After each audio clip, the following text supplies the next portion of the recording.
Hi everyone, I'm Tracy. Thank you so much for tuning in today. So if you're watching today's video, hopefully you watched my previous one that I posted earlier this week. If you haven't, please watch that. I'm not going to rehash everything that I went over in that video. So today I really wanted to go over some of the cultural and historical significance of Lahaina, and then, or I guess I'll do that at the end. I also want to update you all on the more recent facts, the news that's been coming out of the Lahaina area and the state of Hawaii, and point out some inconsistencies with what the officials are telling us and what's actually happening on the ground. I'll also link those articles and interviews down below so you guys can watch them and hear about them on your own. But okay, so as of today, they're reporting 115 deceased, and they're saying 1,000 or 1,100 missing, but that number has been changing. I read one statement from, I believe, the chief of police or the mayor saying it was like 850. So they're being very vague with that. They're not being transparent as far as what's actually happening on the ground. And just to really sum up, the reason I'm making these videos is there've just been so many questions that have arose to me and a lot of other people that are following this story. So I'll do the historical stuff at the end. I do really want to get this info out because as the story continues, things just get more and more horrific.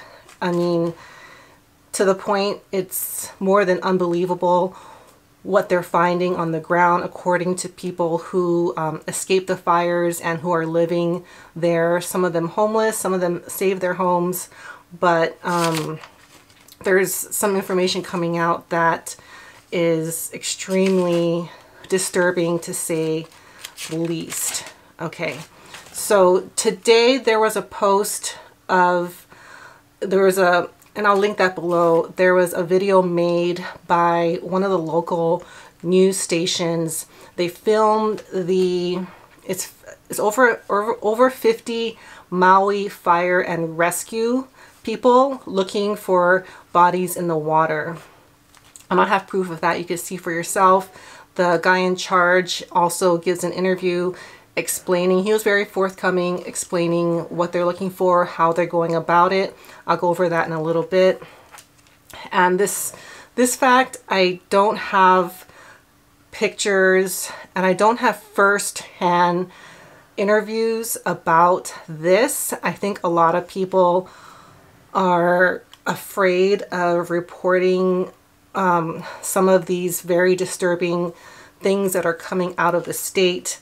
But and I'll do my best to confirm this, but what I'm hearing from interviews and articles is that a lot of bodies are washing ashore, not just on the island of Maui, but on the neighboring island of Lanai. And I cannot confirm this, so I'm going to continue to work on, trying to get some kind of proof or like a first-hand account, a witness. But so far what I'm hearing is there's over 180 bodies that have washed ashore on Lanai. And when it comes to Maui, Maui is fairly close to some of the other islands. I grew up on Oahu. Oahu is a little bit further from the other islands. Like you can't take a boat there. It would take too long. So Maui is in a situation where if something were to go into the ocean, it's not unlikely that the currents can take those bodies to other islands. I know that sounds horrible, but it's not unbelievable that that can happen. It's been over 2 weeks since the fire started. There's many first-hand accounts of people talking about their story of having to run into the ocean to save themselves from the fire, and tons of proof, video, pictures. There's one video that I saw, extremely desperate situation of all these people sitting on the seawall, so the rocks that were kind of set in place to protect, I think it was to protect Front Street from the waves, and they're just, people are sitting there with their kids, waiting for the fire to pass. And a lot of people have said that they were in the water for 5 or more hours. So this was a very, very desperate situation. The mayor, or the chief of police, in his last interview that I saw, he said that they had found one body in the ocean. I don't believe that for a second. They wouldn't be sending out a team of 50 plus fire and rescue people unless they had an idea that there were many more. And they're the people looking, often they're diving, they're like snorkeling with equipment and support around them, with communication, going to the bottom of the water to look for things that need to be recovered. And the interview that I'll post, he said that they're covering about a 4-mile stretch of the shore, which maybe doesn't sound like a lot, but when you have to canvas the seafloor in person, that's a lot of seafloor to cover. So this is probably going to be a very long process, many days, probably weeks, to cover that entire area. So something else that is making this situation seem very, very conspicuous is they have not increased the death count since my last video. And I did the research for the last video about 4 or 5 days ago, and the death count has only gone up by 1. So either that means they haven't found more than 1 dead body since the past 4 days, or they're simply not reporting what they're finding. I believe they're underreporting how many people have perished in this tragedy. And there's also evidence of these portable morgues, and I have a picture of at least 5 of them. And I did some digging as far as how many bodies a portable morgue can hold, and the companies that I looked up, it seemed to range from 40 to 60. So if there's 5 of them, and there's also reports of them running out of body bags and space for these people in the morgue, that has to be well over 200, because let's say there's 40 per and there's 5, that's 200. And that's not including the morgues that are currently on Maui. Okay, another thing that has come up, and this is a fact, self-proclaimed by the current chief of police. And someone put in the comments, and I didn't want to mention this earlier because I don't know exactly what this means, but the chief of police, Pelletier, he was transferred to the Maui police as the Maui police chief from Las Vegas, and he was the one that oversaw the mass shooting that happened outside of Mandalay Bay, which is considered has the largest amount of casualties for a mass shooting in the U.S. And it's turning out that the Lahaina fires are going to be the biggest tragedy as far as loss of life in a fire in the U.S. of U.S. history. So that could just simply be a coincidence. I don't know if that means anything. It's just one of those odd things. What's even more odd regarding this guy who is in charge of the police department in Maui, he is also the coroner, and he said this in an interview. This is not something I've heard. He said in a press conference that he is the chief of police and he is the coroner, which is a huge conflict of interest, okay? First of all, a coroner signs death certificates. They look at crime scenes and they determine cause of death.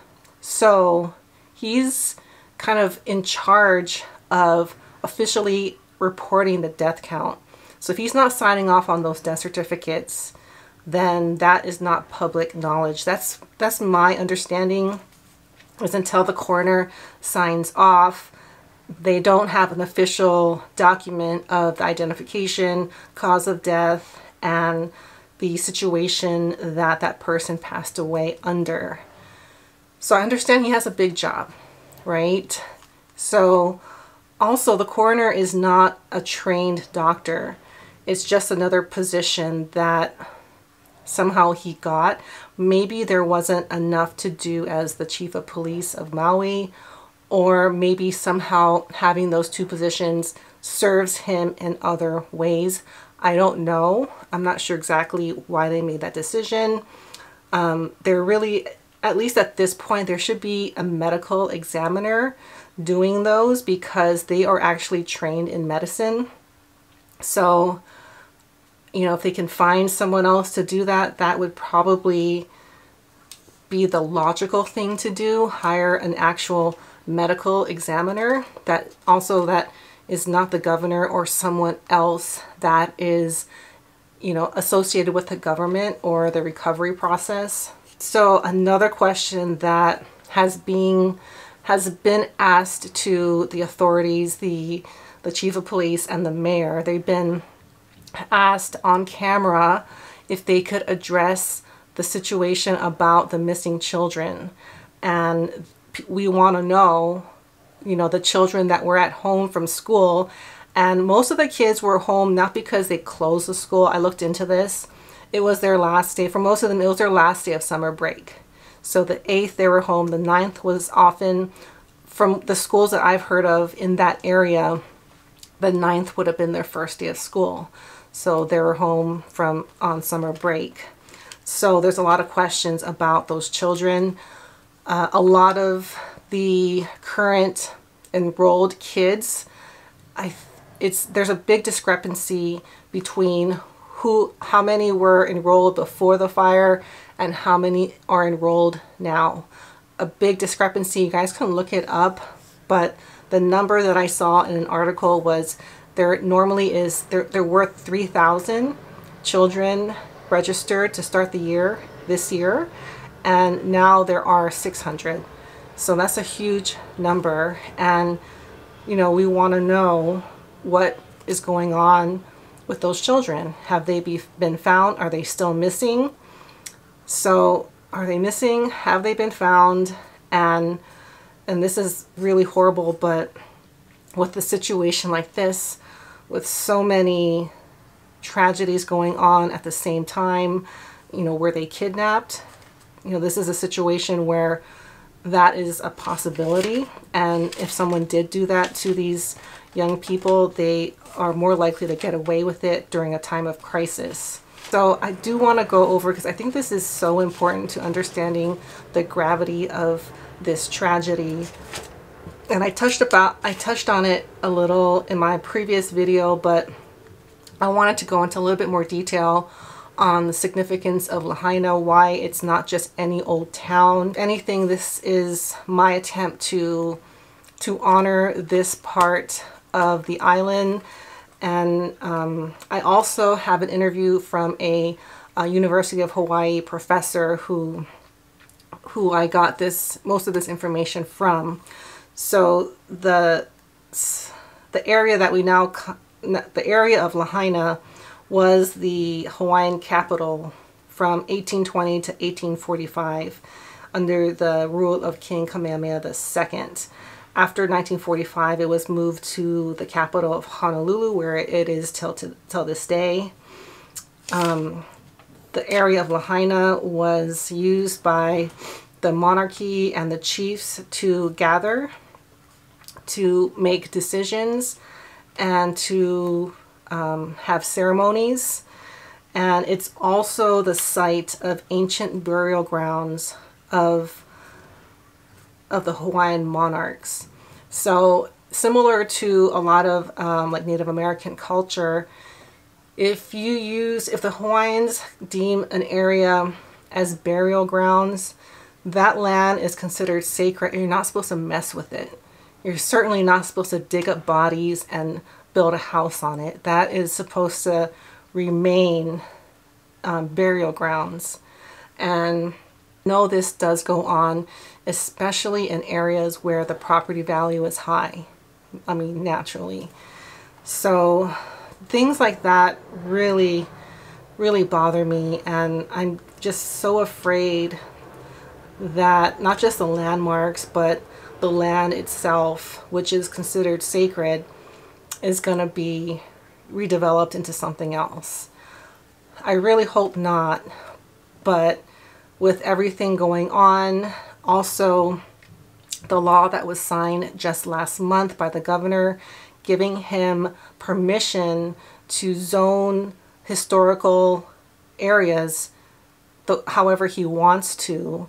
He doesn't have to respect those laws. So it's just very, very concerning that we're going to lose all of those important landmarks to developers. It's also one of the first areas where the Christian missionaries settled. So a lot of those buildings that they had set up in the 1800s were still standing. The churches they set up were still standing. And I believe for the most part, a lot of them have been burned. And the area of Lahaina, downtown Lahaina, Front Street, and the vicinity surrounding that area became a national landmark, National Historic Landmark in 1962. So I just, really want to point out and stress to you all the significance of this area. It's just not, it's not your average town. It has very, very strong significance. And for someone who is from the islands, and I think I can speak for most of us that were born there and have spent a lot of time there, it's been a battle going on for a long time. The overtaking, the gentrification of the Hawaiian lands is just a travesty. I understand, like with economics, it's almost impossible to avoid, but that doesn't mean we shouldn't try. Okay, one of the big reasons why I'm making this video or making these videos is I want to spread the word about how important this land is and how important it is to preserve and honor the Native Hawaiians who use this land for very, very important things.